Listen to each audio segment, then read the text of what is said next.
А ние отиваме при най-рейтинговия водещ на TV2 професор Юлиан Вучков и предаването Времена и нрави. Значи за вас Шекспир е слуга. Той не е влиял върху световната история. Той е бил слуга. Господине, изчезвайте. Изчезвайте. Глупак. Как си позволявате да наричате слуга Шекспир? Простак с простак. Ау, професоре, какъв език само, ау!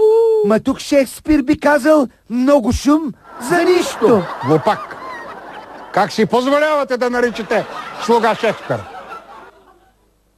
Простак с простак. Оставаме на същата вълна за още мили думи.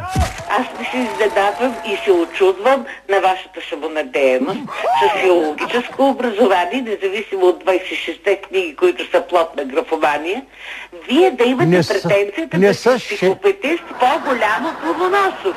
Да наричате своите кореспонденти в ефира простаци, тапаци и така нататък. Хора, които псуват, са такива.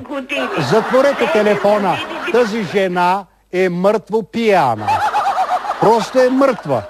Явно и на онзи свят Времена и нрави е най-гледаното предаване. Само ми е чудно как тази жена се включи на живо. Просто е мъртва.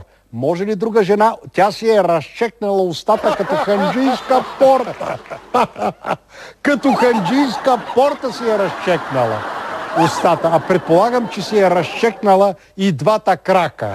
Ами, неустоин сте, професоре! А предполагам, че си е разчекнала и двата крака.